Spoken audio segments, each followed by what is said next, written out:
Being a Franco-Ontarien is a magical thing.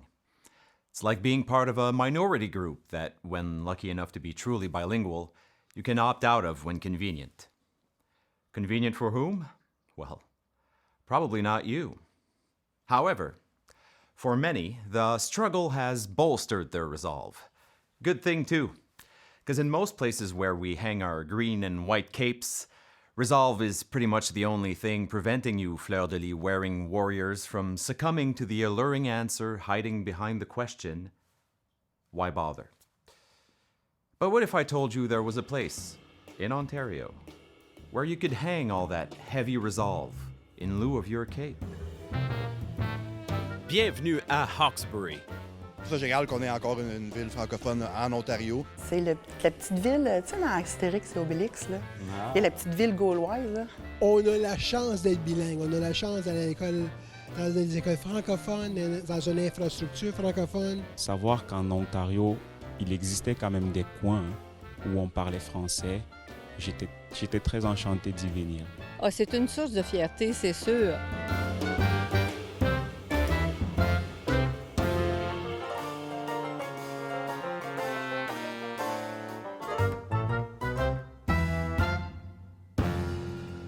Pour les intéressés, le recensement de 2021 démontre que 75% de la population de Hawkesbury utilise le français comme première langue.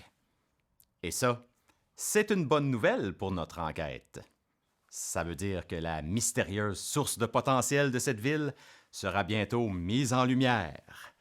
Alors, suivez-moi d'un pas fier et découvrons ensemble la beauté de cette ville francophone.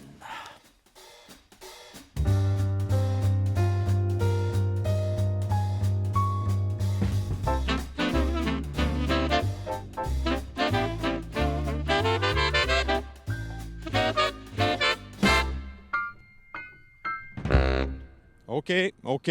Avant de me crucifier, sachez que oui, je fais exprès, je l'avoue. C'est vrai, il y a beaucoup de pancartes en anglais, qu'elles soient accidentellement grivoises ou non. Mais on est en Ontario, après tout. Malgré ça, on n'a qu'à regarder tout autour de nous pour des indices simples qui passent facilement inaperçus, ou les entreprises locales qui célèbrent le français pour réaliser à quel point Hawkesbury est solidement francophone.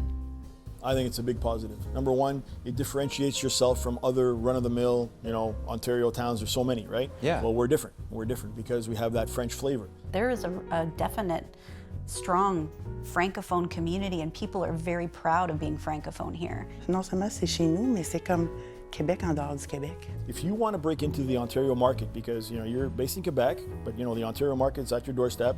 Ça ouvre toujours des portes, je veux dire, parce qu'il y a quand même des industries du côté Québec qui sont à l'aise de venir ici. J'ai resté bête, il y a plus de Français que je pensais ici. OK? Tu sais, que tu passes, t'arrêtes, là, mais je dirais quoi, c'est 3/4 français ici? À peu près, ouais pas mal. 3/4, là, ça dépend où tu vas, là. C'est un enfer baver les mixologues de potentiel. Ma foi, ça sent le potentiel à plein nez. It's a selling point for the town if you want to attract people from Quebec. So, they can come here, still teach their kids in the language of their choice. All our staff was always bilingual. Ma femme et mes enfants sont purement francophones. Wow. Moi, j'avais cette influence anglophone, mais... Est-ce que tu utilises le français dans ton travail beaucoup? Beaucoup. Je vous dirais qu'il y a à peu près 70% de nos donateurs qui sont francophones. OK. It's best when you have, Yeah. somebody who knows both of it. Yes. Even if it's not perfect, And there you have it. Seems being a French-speaking town in Ontario doesn't really prevent you from doing anything. Tant et aussi longtemps que your linguistic agility demeures in top form. Côté potentiel maintenant.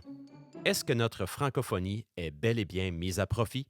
Parce que nous, les humains, quand on a beaucoup de quelque chose, on a tendance à le prendre pour acquis. Now, keeping in mind that Hawkesbury is in Ontario, pop quiz. Is there an English school in Hawkesbury? Nope. No. Nope, there's none. That's right. Only French language schools in Hawkesbury. On a donc profité du 25 septembre, a.k.a. la journée des Franco-Ontariens et Franco-Ontariennes, pour demander à des élèves du secondaire Est-ce que tu penses que ça fait en sorte qu'on le prend pour acquis, notre français à Hawkesbury? Ouais, bonne question. Il y a bien du monde, la plupart du monde parle en français à Hawkesbury. Fait que je pense que oui. Je vois définitivement ça. C'est vrai, mais c'est vrai parce que justement, vu que c'est beaucoup francophone à Hawkesbury, on prend ça pour acquis, mais d'autres mondes qui veulent apprendre ça, ben ils ont pas vraiment, c'est pas vraiment facile pour eux d'apprendre ça. Si on travaille fort à créer quelque chose de beau, on est censé être fier en admirant l'œuvre achevée. Cette fierté vient du fait que la valeur de l'œuvre est certes plus grande que la somme de ses parties. Et c'est par l'entremise de cette fierté que notre œuvre pourra réaliser son potentiel. Au profit de tout le monde. Voici donc la question. Est-ce possible d'être fier de quelque chose qu'on prend pour acquis? je suis vraiment fier de parler français. Puis quand j'ai des services en français, je suis vraiment content. À l'école, on parle en français. Fait que moi, pour moi, ça, je suis fier parce que les profs vont nous parler en français. C'est comme quand même un cadeau que tu sois né dans une famille française. Il y a une fierté, je sais pas comment dire, une espèce de pouvoir. Je suis franco-ontarien. Et laissez-moi vous dire qu'en grandissant, beaucoup de gens m'ont rappelé à quel point je devrais être fier. Perso, j'aimais pas ça. J'avais l'impression qu'on essayait de me motiver par la peur de perdre quelque chose d'important. C'est pas faux, mais l'association laisse parfois un drôle de goût sur la langue. That fear does not make our francophone culture attractive. You're right. And yet, many beautiful things hide behind fear. So, one must learn to push it aside or overcome it. Want to know what that looks like? Good. Because the only way for us to know if Hawkesbury's francophone potential is real or realized is through healthy comparison. On a aussi profité du 25 septembre pour jaser avec des élèves du secondaire qui habitent dans une ville voisine qui offre à ses francophones une réalité très différente. Si tu comparais les deux réalités francophones, Hawkesbury versus Cornwall, à Hawkesbury, quand tu rentres dans n'importe quelle place, tu parles en français sans savoir si vraiment ils vont te répondre en français ou en anglais. Cornwall, c'est minoritairement francophone, mais je dois mentionner la résilience, puis la fierté est quand même là. Pouvoir rencontrer quelqu'un de francophone à Cornwall, c'est plutôt un privilège. Lâchez pas, continuez de vous battre pour votre langue française. C'est une des affaires qui nous tient ensemble. Ça ne dérange pas de la façon qu'on vit sa fierté, on se rassemble toujours en communauté pour la célébrer. Puis, oui, la francophonie, go for it. La francophonie, go for it. Oui. Si c'est pas sur un T-shirt dans les prochains 3 mois, je vais être très déçu. Avouez que cette petite comparaison en valait la peine. D'ailleurs, elle inspire une question.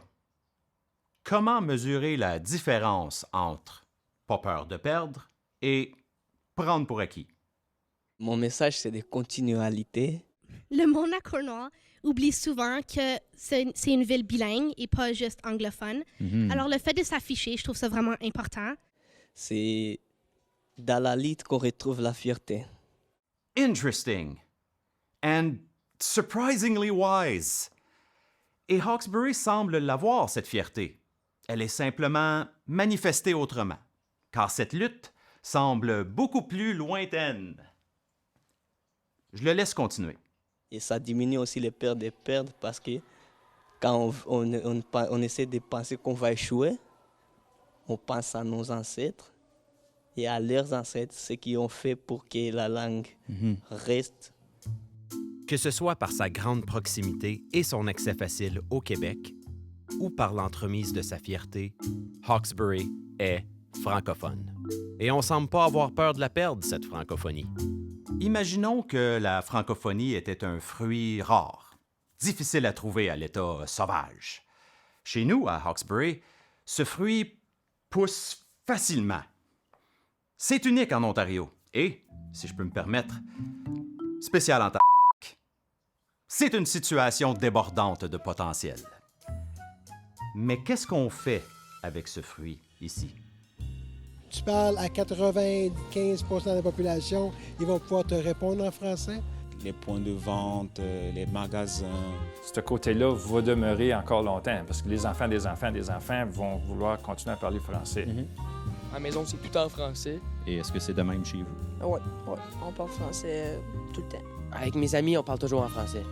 La première langue que j'ai apprise, c'était français. À la maison, on parle le français. Souvent, on va parler un peu d'anglais, puis on se pratique sur l'allemand puis l'espagnol. La francophonie, finalement, ici, elle est, comment je pourrais dire, elle est lousse. Qu'est-ce qui te fait dire ça? Bien, parce que on n'en fait pas un cheval de bataille. Et donc, le fruit, ben on le mange. Tout simplement. Est-ce que c'est un potentiel gaspillé? Ben qu'on le vende ou qu'on le transforme en confiture, un fruit, c'est fait pour être mangé. Avouez que c'était un bel essai. Dire aux gens de Hawkesbury comment utiliser leur francophonie, c'est pas pour ça que je suis ici. Du moins, c'est ce que mon producer vient de me texter. Oh, he's not wrong. Conclusion, c'est un potentiel réalisé dans sa forme la plus simple. Tu sais, c'est peut-être assez. Pour eux, mais pour moi, c'est plate en maudit. Parce que j'ai encore rien. What? Oh, yeah, I got the message. I got it. No, I'm not sure, man. Yeah, obviously, we should talk about the waterfront. Sure, yep, it's a great source of potential. Like all your ideas. Il est raccroché. Well, I'll give him that. He actually comes up with half-decent ideas. Le pire, c'est qu'on a parlé d'eau dans le passé. Mais on parlait du passé. La rivière des Outaouais, la première source de potentiel pleinement réalisée de Hawkesbury. Mais une rivière, en général, ça a deux bords. Puis même si on a appris qu'il faut pas trop s'attacher à un bord de l'eau parce que ça peut changer de place, reste qu'on en a encore un. Une fois sorti de l'île, par contre, il n'y a pas énormément d'endroits où on peut en profiter. Je vais commencer par vous montrer où, en ville, les résidentes et résidents peuvent y accéder. Il y a le parc Cire de la Salle, où vous trouverez une rampe de mise à l'eau, un parc à chiens et un terrain de baseball. C'est accessible de la rue principale. Je le dis parce qu'il peut être difficile à trouver malgré sa taille. Il y a la marina, mais si on a le mal de mer, une piste piéton-vélo longe la sortie du Ruisseau Mill et le boulevard du Chenail.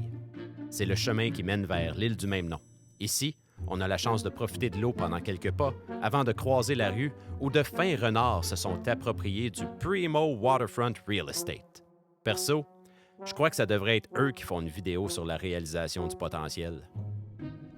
Clairement, du potentiel, ça se mortgage. Après, on peut aller... Non. Yeah. Nope. Pas en tout. Ah, peut-être que non. Ben, presque. Ça se peut pas. Ça peut pas être bien que ça. On dirait bien. Mais, pour être fair, les vestiges de la CIP ne sont pas très sécuritaires. Nos lagunes sont de plus en plus propres, mais notre grand-mère... Quand on parle de lagoon, c'est que la CIP il y avait beaucoup de rejets parce que c'était une usine de pâte de sulfite. L'histoire a de bonnes leçons à partager. Clairement, si on ne fait pas attention, du potentiel mal exploité pourrait nuire à la réalisation de potentiels futurs. La sulfite, puis les rejets des autres chimiques qu'ils mettaient pour faire la pâte, ça s'en allait dans ce lagon-là qui ne donnait pas accès directement dans la rivière parce que c'était comme un lac. Tu n'allais pas te baigner là-dedans, là. Là, on est en discussion avec le ministère des Richesses naturelles et on est en train de fournir qu'est-ce qu'on aimerait voir de leur part. Tout ça pourrait être du bord de l'eau incroyable. The first person that does something successful on the waterfront will create a cascade. On sait que ça pourrait jamais être développé comme tel, mais ça peut être développé au niveau d'un circuit que ce soit par vélo, par marche et tout ça. Par le temps que le plan de fermeture est fini, on parle de 2026, 2027. Effectivement, c'est plus facile de sentir le potentiel maintenant que l'odeur des lagoons est partie. Malheureusement, pour nous, ce sera pas assez vite. Comprenez-moi bien, je veux pas être défaitiste, là, mais j'ai un deadline. Et je doute pouvoir débloquer assez de budget pour camper ici 2 ans avec mon caméraman. C'est bon. Je pense qu'on l'a, là. Hein? Ah ouais, ça te tente, toi. Ah ouais. Pense pas que... Sais-tu quoi, moi, l'appeler? Dans le fond, c'est pour lui que je fais ça. Si la source de notre mystérieux potentiel est vraiment ici, de l'autre côté de cette clôture, tout près des vestiges d'une de nos plus grandes industries passées, ça vaut le coup. Hey! Oh yeah, I think we got it. No, we can't shoot it yet. Few years, 2, 3 maybe, but it'll be worth it. Yeah, we want to wait here and then shoot the last episode when they're done. Oh, camping. Yeah, 2 years. No, he's fine with it. Yeah, it's his idea. Still there? Should I take this silence as a resounding yes?